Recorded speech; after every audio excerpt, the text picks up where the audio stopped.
तो मित्रों, यदि आपकी जन्म कुंडली में शुक्र देवता अपने स्वयं की राशि में अर्थात स्वराशि में बैठे हुए हों, वृषभ अथवा तुला राशि पर कुंडली के किसी भी घर में बैठे हुए हों और ऐसे जातक के ऊपर सूर्य देवता की संपूर्ण दृष्टि पड़ रही हो, तो ऐसा जातक अपने जीवन में श्रेष्ठ स्त्रियों से युक्त होता है तथा श्रेष्ठ मांस के सुख से भी सुखी होता है। ऐसे जातक के जीवन में निश्चय ही बहुत ही शुभ होते हैं, सब कुछ शुभ होता है अपने जीवन में, ठीक है। और यदि चंद्रमा देवता की संपूर्ण दृष्टि ऐसे शुक्र के ऊपर, स्वराशिष्ठ शुक्र के ऊपर अगर पड़ रही हो, तो ऐसा जातक निश्चित रूप से वेश्याओं का विलासी भी हो जाता है। परंतु ऐसा जातक अपने कुल का पालक भी देखा गया है, अपने कुल का पालन करने वाला भी होता है। निर्मल बुद्धि, सुशील और श्रेष्ठ वाणी के विलास से ये तो अपने जीवन में बहुत ही चतुर होता है। और यदि स्वराशिष्ठ शुक्र के ऊपर मंगल देवता की अगर संपूर्ण दृष्टि पड़ रही हो, तो ऐसा जातक अपने जीवन में बिल्कुल ही अपने स्वयं के घर से रहित होता है और कहीं भी लड़ाई में जाए अथवा युद्ध में जाए तो वहां इसको अपमान ही झेलना पड़ता है अपने जीवन में, ठीक है। और ऐसी स्थिति में यदि स्वराशिष्ठ शुक्र देवता के ऊपर यदि बुध देवता की संपूर्ण दृष्टि पड़ रही हो, तो ऐसा जातक श्रेष्ठ होता है, गुणवान होता है तथा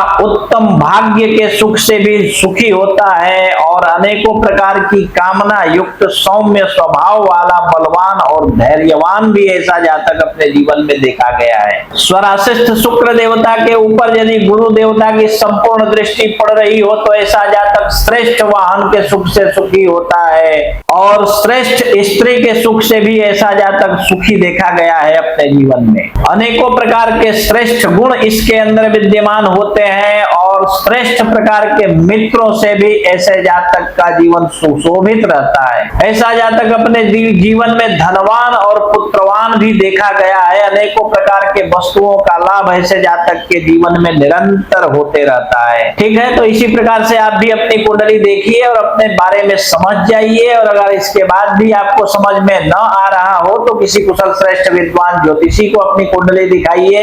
और यदि कोई कुशल श्रेष्ठ विद्वान ज्योतिषी आपके आजू बाजू में ना मिले, तो आप देश विदेश कहीं भी रहते हो, फोन उठाइए, हमें फोन कीजिए। फोन पर ही हम आपकी कुंडली देखकर विस्तार पूर्वक एक एक बात समझा करके बतला दूंगा, ठीक है।